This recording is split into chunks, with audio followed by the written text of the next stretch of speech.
Ang asong kahol ng kahol ay hindi marunong mangagat.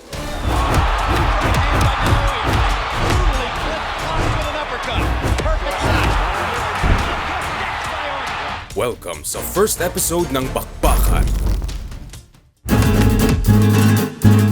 Si Ricardo El Matador Mayorga ng Nicaragua ay kakaiba sa lahat ng boksingero sa modern era. Sigarilyo sa isang kamay, beer naman sa kabila, kahit nasa training camp sila. Sa mga interview niya, puro insulto. Oye, payaso, esto no es un deporte para hablar paja, esto es para pelear, te voy a noquear y quiero que todo México se ría de ti, payaso, cuando te noquee. Para abrazarte en el piso, para que no me esposa, yo no te voy a abrazar, pelea como los hombres de pie. Sobrang personal na minsan at ayaw na nga ng mga translator ulitin word for word sa live TV. Sa ring naman, puro chaos. Malalawak na suntok, walang guard, walang takot. Isang brawler na handang tumanggap ng 2 suntok para lang makabigay ng isa. At nakangiting aso pa yan habang ginagawa yun. Naging infamous siya nang gulatin niya si Vernon Forrest ng 2 beses noong 2003. Tinalo gamit ang purong lakas at trash talk bilang psychological warfare. Ricardo Mayorga has done it. Let's see Vernon Forrest come into the ring rapping the next time. Pagsapit naman noong 2006, nang pumirma siya para labanan si Oscar De La Hoya, siya na ang WBC Super Welterweight Champion at ang kinikilalang hari ng boxing's bad boys. Nagsimula ang laban ilang buwan bago pa tumunog ang unang bell. Sa press conferences, hindi lang basta na-hype ni Mayorga ang laban. Nag-nuclear siya. Ininsulto niya ang career ni Oscar. Tinukso pa niya ang itsura nito. No sabes ni representar tu raza, maricón, por eso, mira, todos los latinos van a estar conmigo. Dile a tu mujer que te dé huevo en la mañana para que te pares a pelear conmigo. No te vayas a tirar como cuando te tiraste con Bernahoque en Playo. At pati pamilya ni Oscar, binato niya ng masasakit na salita. Ayer dijiste algo de mi esposa. Sí. Y ahora mencionaste a mi raza. Y con eso no se juega. Y te voy a noquear. Mayo 6 te voy a noquear. Sa isang punto, sinabi pa nga ni Mayorga, gagawin kitang girlfriend sa ring. At yun na nga ang isa sa mga milder comments niya.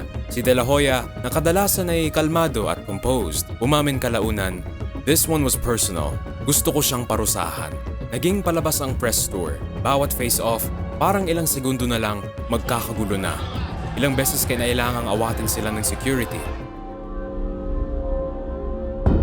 Ang weigh-in sa MGM Grand ay dapat routine lang. Unang tumapak sa timbangan si Oscar De La Hoya. Kalmado, nasa kondisyon, nakatutok. Sumunod na si Mayorga, nakangisi, nagbubulungan pa ng insulto sa wikang Espanyol. Nagharap sila at idinikit ni Mayorga ang noo niya kay Oscar. Isang tulak, isang swing, bakbakan na. Dumagsa ang mga opisyal habang sigawan ang magkabilang kampo. Ramdam na ramdam ng buong boxing world ang init ng dugo. Hindi ito magiging maingat na 12-round chess match. Ito, magiging isang digmaan. Sa Las Vegas, Nevada, Fight Night. Pumasok sa ring si Golden Boy, suot ang gold at white. Malamig na ekspresyon, walang kahit konting ngiti. The Golden Boy, Oscar De La Hoya.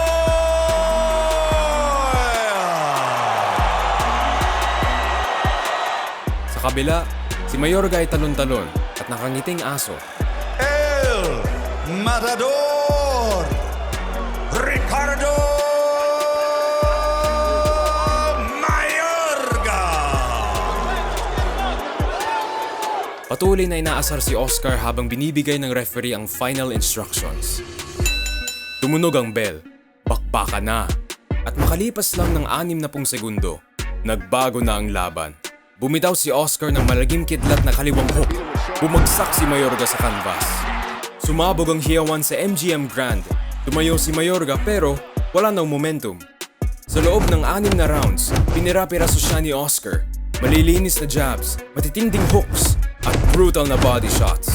Bawat bira may purpose. Bawat kombinasyon may dagdag na parusa para sa buwan-buwang pag-iinsulto. Round 6. Naitulak si Mayorga sa lubid. Bumitaw si Oscar ng sunod-sunod na tira. Kaliwa, kanan, kaliwa. Pumasok ang referee. Tapos na. Ang pinakamalakas ang bibig sa boxing, natahimik.